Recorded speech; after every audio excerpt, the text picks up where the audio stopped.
because purpose is what should drive everything. And I believe that purpose changes as your life kind of evolves.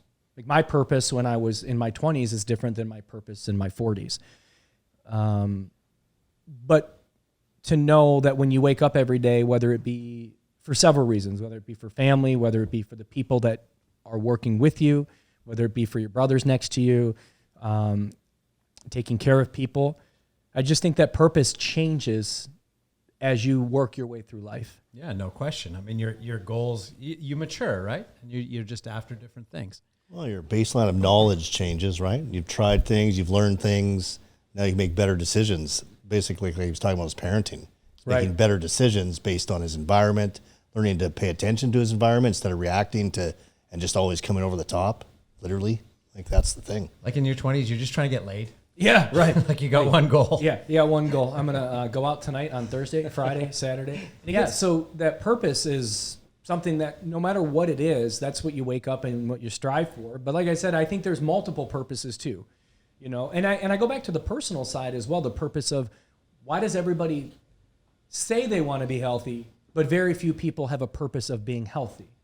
Why do people say that they want to better themselves and improve themselves, but that discipline behind the purpose, I think, supersedes the purpose? Like, can you be disciplined enough to actually follow your purpose? I mean, almost every successful person you meet, that's one thing they have in common. They have the discipline to set a goal and actually pursue it until they get there. No question. And take the steps on a daily basis to get there. No question. Even within golf, nobody made you go to the course every single day. You could compete without practicing every day, but that discipline inside of you, that discipline for, you know, when you look at the business owner that actually opens up an hour early and stays an hour later just to hopefully get another sale, that corporate person that beats their teammates to work and stays later to show that, hey, whatever I have to do, I'm going to do it. And that is discipline. There's motivation and drive in there, but you don't have to do it every day. Do you think it's a lot easier to be really disciplined if it's something that you love? Yes. Like you pick something you love and then it almost doesn't feel like work in a way. I mean, I know people say that all the time. That's the old cliche is, you know, do what you love and you never work a day in your life. And again, we've heard that forever, but discipline, sometimes a lack of discipline in the personal life can affect the discipline. Oh, for sure. Yeah. In the business life. I think that that word discipline to me is just something that you instinctively have. You don't need somebody, I mean, maybe you're taught it at a young age, but like I said, that person that wants to make that extra sale, because I want it. Discipline is looking at a leaderboard and saying, I need 2 more sales and I can be number 1. Although you may have made a lot of money that month in sales and you could walk away and have a big month in money, that discipline says, I need to make 2 more sales because I want to win. Yeah. Yeah, I think that's what Nonito just said, right? He'd already been the best of the best. Already had fight of the year, like all of that stuff. And still, even when he was losing a fight, I'm not satisfied where I'm at. Yeah, I think that I talk about that a lot, the leaderboard. Why is the JMG leaderboard full of the same people month over month over month? Because they have a different motor. They have a different discipline. They look at it as... I wonder how much of that can you learn? Like you can teach yourself to be disciplined in that way. Because when I was a kid and I was winning a lot of golf tournaments, it would be pouring and I would be on the range hitting balls and everyone else would be in the clubhouse. I don't know if you can teach it. I really, truly don't think you can. And that I'm not trying to position myself as that you can't get better. But I think that is the hardest. You can teach somebody to become more talented. You can teach them certain things, in sales at least.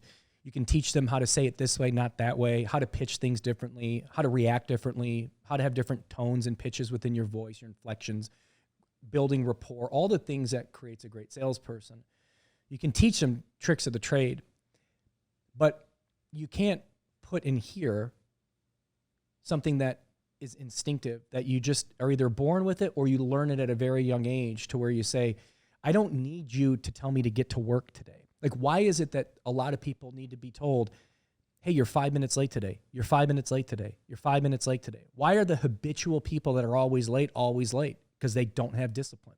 They can't even discipline themselves enough to have self-awareness that they're always late. Like, that's a really bad trait, is lack of self-awareness from non-discipline. And that's why I don't have a tolerance for that stuff, because when I see it's the same person over and over again, I say, wait a minute, this is a really bad trait that you carry with you, and you don't seem to want to work on that. It's a bad trait when you're in real estate or you're a loan officer and you don't want to work weekends. You decide that I'm not going to work this weekend. And then you decide I'm not going to work the following weekend. Well, when you sign up for our business in particular, that's a given. You know, you don't hear a mailman saying, I'm not going to work on Tuesday, right? No mail on Tuesday, people. No mail on Tuesday. Yep. Done. It really is a commitment to yourself. Discipline is committing to yourself that what you're going to do is what you want to be doing. It's the force of habit, though, that bothers me. Like, why do I can't force you to want to put in the extra grind.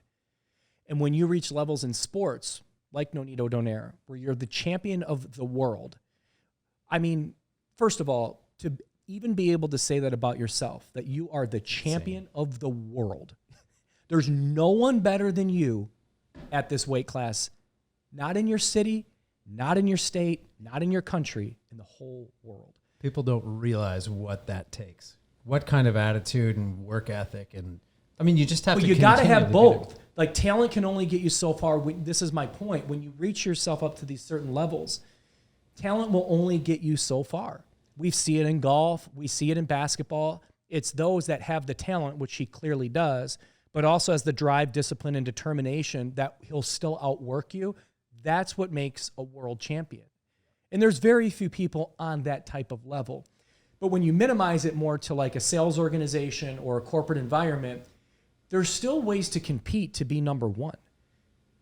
Like, look at your competition within yourself. Look at the competition in your office. Look at the competition within your company. Who are you competing against in a friendly rival of competition? And to let that person beat you is something that I personally can't tolerate. When I was in the field selling, or when I was at Pulte selling, I just hated to lose. I would not let someone beat me because I knew I could beat them. Not beat them in terms of like making it a harsh competition. I would always root people on. I still root for people to be successful. I'm not a hater. I love seeing people be successful. But I wouldn't let them beat me in the sense of, well, if I beat you before, I can beat you again, and I can beat you again. So it only comes down to effort, which means all I have to do is just work more. So if I just work more, I'll win. That's easy. I can control that. There's things that I can't control, like people that don't have talent, for example, or lack the ability to be a great salesperson. And that's the majority. Most people aren't born with an innate ability to become a great salesperson. There is raw talent and there's instinct when it comes to being a great salesperson. You just intuitively know how to build rapport and how to sell. But it's the people that don't have the drive and discipline, that all they do is they do enough to skate by, appease themselves, and make enough money to be happy. They don't have that killer instinct to want to be the best. And I have a problem with that. Now, I realize I may be built differently. So it's accepting. That's okay. But when I'm sitting down with someone, I can't accept that. Why are you not working 9 hours on Saturday? You don't have a family. You're a single guy. You're a single girl. You're a single mom, right? Like, there's reasons and purposes behind that drive and determination. So why aren't you doing it? And then there's the side of people that always look at that syndrome of either the victim mentality or, oh, woe is me. I didn't do it today because of this. I decided not to because of this. The constant excuses of not being successful. And majority of the time, it's that self-awareness that it's you that's the problem. It's not your outside influences. It's not the environment. It's just simply you, because if they did it, why can't you? That's what I always go back to. I think what you said before is that you're almost afraid to lose. When I was winning a lot in golf when I was younger, I was afraid to lose. I could not, it was hard to handle that I wasn't the one winning that tournament. You know what I mean? And then you get used to it, and then it becomes even harder to lose. You know what I mean? And then it drives you. It's like you don't want that feeling. You like that feeling of winning is addictive, and you just keep The difference between driving. sport and business, though, is that you're looking at the winner. Like when Nonito knocks you out, you know you just got knocked out. When you lose a tournament in golf and you're looking at the guy that got first, you know you lost to that guy. The difference in business is there's always a leaderboard, but it's not taken as seriously because it doesn't seem like competition in that sense. When if you looked at it that way, that the leaderboard is my competition, the leaderboard at your company, the leaderboard of the leadership of your company to move to that next senior level vice president, executive vice president, president. There is a leaderboard, but we don't look at it that way in business. And I always did look at it that way. I looked at it as, I know that this is where I want to be. And I know that these are the people that I need to do better than. Not that I'm going to root against them, but I'm just going to win. And I look at it more from a sales perspective. You take our company, we have 450 salespeople. Are you going to be number one every month? No. Can you be number one in your market every month? Yeah, you could if you really wanted to. So strive for that. And if you are there, then you know you're going to be in the running for the whole company. So start with that first. And then that's why in real estate for me, it was I wanted to be number one under 30, number one in my office, number one under 40, number one in the state, number one in the country. I knew that there's a trajectory that you have to follow. It doesn't just happen overnight. But I created internal competition for myself to look at the people in the state and say, these are the people I'm currently competing with. And I didn't look at anybody else. When I was 28, 29 years old, I wasn't looking at the number one agent in Arizona or the top 10 because I wasn't ready to compete with them yet. I didn't have enough business under my belt. I didn't have enough past clients. And as I worked my way up, then I knew I could compete, and then I put them on my radar. From there, I looked at who's number one in the country, and then I put them on my radar when I knew I could compete. But that's why we go to goal planning too when it comes to volume, commissions, units for loan officers. How many deals did you close? What's your volume? Things like that. So from a loan officer or real estate perspective or any sales perspective, it comes down to looking at and carving out your own leaderboard, but looking at it as it is a golf tournament. I am in a fight. No one looks at it that way. They don't look at it as a sport. And I always looked at it as I'm going to beat you. And I think if people looked at it that way from a sales perspective and just said, I'm just going to win no matter what it takes, people's mindset would really start to understand, don't worry about the money. I said this in New York. Don't worry about the money. Worry about the scoreboard. The scoreboard determines how much money you're going to make. If you're up there at the top every month, the money will follow you. Stop paying attention. And this is what people do. They make a $20,000 commission, and then they go away for a month or two. That is not discipline. That is laziness. Yeah. That's a quick sale. I'm good for a little while. That type of stuff bothers me because when I got that taste of money and I got that taste of winning, it was so addictive that all I got to do is work my butt off. If I work my ass off, I get these kind of checks. Count me in. Count me in. So you had the drive, you had the effort, you had the desire, all of that. But you still had to have the knowledge on it, where to apply that, so you could be successful. So did you look at the guys that were outselling you every month and say, okay, how are they selling that? Like you must have had to gain some knowledge. Well, I had to look at it, from real estate or from like a lending perspective or something like that. There's competition that's unfair. So if I did say 15 million in sales in 2010, it's unrealistic for me to think that I can do 100 million the next year. You got to build your book. It'd be like a stylist starting at a salon and thinking that by year 2, they're going to have 300 clients in their book. The experience allows you to have more opportunities. That's why I said in my blog last week, I said, work every opportunity you can work. I don't care if it's a rental. I don't care if it's a small purchase. I don't care what it is. You got to work those opportunities because it's the experience that allows you to become a pro, but it's also working with those consumers that can send you their friends and family and everybody else. You don't work those people, you don't get those opportunities. But that takes time to build your, like when it comes to sales and it comes to things like real estate lending, things like service-oriented things as an entrepreneur, it takes time to build that book. But eventually, after several years, you're looking at, it's just increasing that level of competition. For example, going back to boxing, you guys remember that that video game, Mike Tyson's Punch-Out? You remember that? That was a few Okay. years ago. What I still remember the codes. I swear to God, I think I remember the codes. But when you're Little Mac and you fight your first fight, you're fighting Glass Joe. You're not going to lose that fight. Then you fight like a piston Honda, and then you fight for the belt. But my point is, even within that video game, they break down different layers of competition. So you fight your first, you win your first belt. Then you raise the competition, and then you win your next belt. And then you raise your competition, and then you win your next belt, and then you get to fight Mike Tyson. My point is, that's the same way that we should be looking at internal leaderboards in competition, is that look at the competition that's truly competition and not something, like for example, Little Mac in his first fight can't fight Super Macho Man.